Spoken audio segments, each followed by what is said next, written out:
রাষ্ট্রপতি শাসন ছাড়া এই রাজ্যের কোনো ভবিষ্যৎ নেই।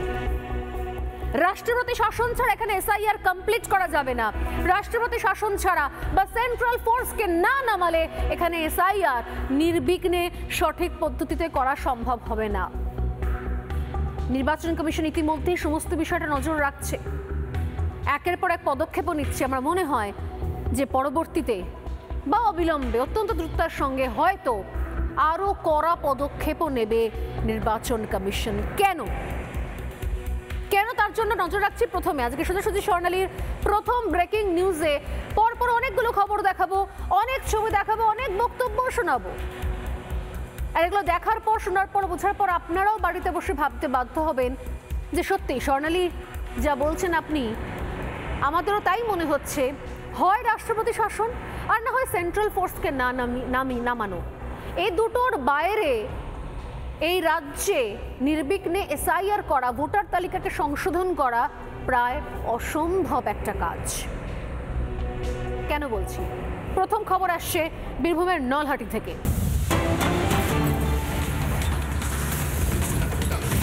বীরভূমের নলহাটির খবর, সেখানে 159 নম্বর বুথ। সেই 159 নম্বর বুথে সেখানে রাতের অন্ধকারে চলছে ফর্ম বাছাই। 159 নম্বর বুথের ছবি আমি দেখাচ্ছি, দেখুন। রাত্রিবেলা কোনো এসআইআর প্রক্রিয়া রাত্রিবেলা হওয়ার কথা নয়। বিএলওদের নির্দিষ্ট শিফট আছে, নির্দিষ্ট ডিউটি আছে। সকালবেলা থেকে শুরু হয়, 9টা-10টা থেকে বিকেল 5টা-6টার মধ্যে কাজ শেষ হয়ে যাওয়ার কথা। সেক্ষেত্রে নলহাটির 159 নম্বর বুথ, আমি তো জায়গার নামও বলছি আর বুথের নামও বলছি, কোনো গল্প কথা নয়, রূপকথা নয়, কোনো সিরিয়ালের প্লট নয়। নলহাটির 159 নম্বর বুথে দেখুন রাতের অন্ধকার, ঘুটঘুটে অন্ধকার। সেই অন্ধকারে একতারা ফর্ম সেখানে বাছাবাছি চলছে। কোথা থেকে এই সাহস পাচ্ছে এরা? নির্বাচন কমিশনকে বুড়ো আঙুল দেখিয়ে এত বড় সাহস পাচ্ছে কোত্থেকে?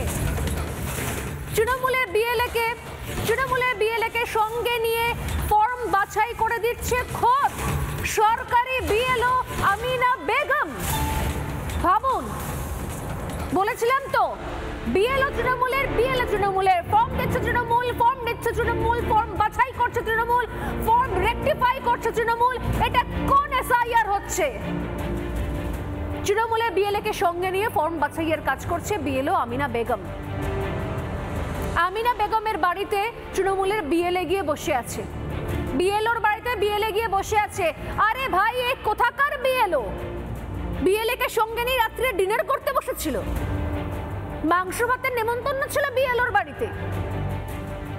খবর পেয়ে ঘটনাস্থলে যান বিজেপির বিএলএ এবং তারপর বিএলওর বাড়িতে গিয়ে প্রতিবাদ করে বিজেপি। কারণ বিজেপি একটি রাজনৈতিক দল, বিজেপি তো নির্বাচন কমিশন নয়। বিজেপি আর কি করবে?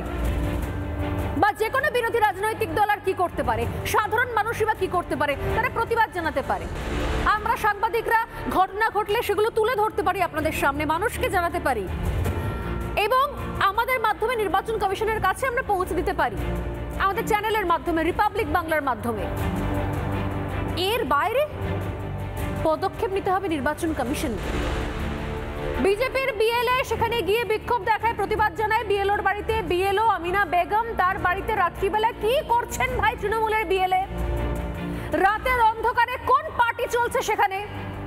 রাতের অন্ধকারে কোন নেমন্তন্ন চলছে সেখানে যে বিএলওর বাড়িতে? বিএলও মানে ব্লক লেভেল অফিসার, যিনি সরকারি অফিসার, আর বিএলএ হচ্ছে এজেন্ট। পার্থক্য বুঝতে পারছেন তো?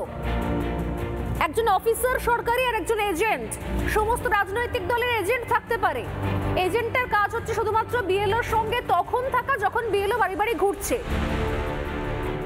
অথচ সেই এজেন্ট রাতের অন্ধকারে বিএলওর বাড়িতে চলে গেছে এবং সেইখানে বসে ঘুটঘুটে অন্ধকারে, রাতের অন্ধকারে সেখানে আলো জ্বেলে বিএলওর বাড়িতে ফর্ম বাছাই, ঝাড়াই বাছাইয়ের কাজ চলছে। ইয়ার কি চলছে? মজা কি চলছে এগুলো?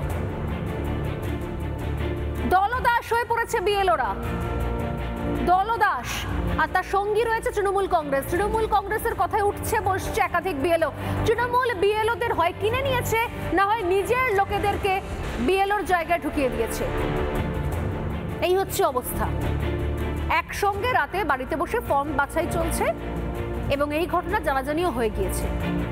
আমি আশা করব অবিলম্বে নির্বাচন কমিশন কোনো পদক্ষেপ নেবে। এ তো গেল নলহাটির খবর। চলুন এবার একটু এগোই, আরেকটা খবর দেখাই। তবে এই আরেকটা খবরে যাওয়ার আগে এই যে নলহাটির যে বিএলওর বাড়িতে বিএলএ বসে ঝাড়াই বাছাই চলছে, তার কিছু অডিও আমার কাছে এসছে। আমি চাইবো পরবর্তী খবরে যাওয়ার আগে বা পরবর্তী আরেকটা কোনো ছবি দেখানোর আগে আপনারা একটু অডিওটা শুনুন, দেখুন। ফর্মটা দিলে তো হবে না, তাকে একটা বাড়িতে চারটে লোক আছে, চারটে ফর্মটা মিলিয়ে তাকে দিতে হবে। মিলাটা সঠিক করবে বিএলও,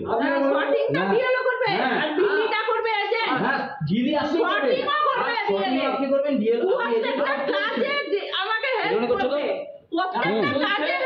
প্রত্যেকটা কাজে বিটানোর সময় থাকবে, শুধু রাতের বেলা হ্যাঁ রেকর্ডে তো কেন ভয় কিসের? শর্টিং করার জন্য বিএলও আসবে। আপনি তো লিগালি কাজ করে থাকেন। বিএলএ বুথ লেভেল এজেন্ট রাতের বেলায় শর্টিং করার জন্য আপনার বাড়িতে আসবে। হ্যালো আপনি রেকর্ডিং করতে পারমিশন দিয়েছেন? পারমিশন আছে, আছে। উনি তো অস্বীকার করতে পারেন। আপনি রেকর্ডিং করতে পারেন না, উনি অস্বীকার করতে পারেন। এটা ভুল কাজ আপনি করতে পারেন না। শুনে এই তো তোমার টাইম কত? 5টা পর্যন্ত। 5টা। তোমার কটা থেকে কটা টাইম? সবাই টাইম কত? 5টা। হয় দেবদা, তুমি বলো তাই হয়? হয় না, আপনি ভুল বলছেন, আমি ভুল বলছেন। ইললিগ্যাল, এটা বিপণন করতে এসেছো। বিপণন করে এখন একটা কথা বলি, তুমি রেকর্ড করো, আমার রেকর্ড করো না। আপনার রেকর্ড করব আমি বলছি, টিএমসি নেতা বলছি আমি, তুমি রেকর্ড করো। টিএমসি নেতা বলে না এখানে দেবদা, টিএমসি রেকর্ড কর কেন? নানা ধরনের কন্টেন্ট দেখার জন্য লাইক করুন, শেয়ার করুন আমাদের ফেসবুক পেজ, সাবস্ক্রাইব করুন আমাদের ইউটিউব চ্যানেল। পাশাপাশি অন্যান্য ব্রেকিং নিউজের জন্য অবশ্যই চোখ রাখুন রিপাবলিক বাংলায়।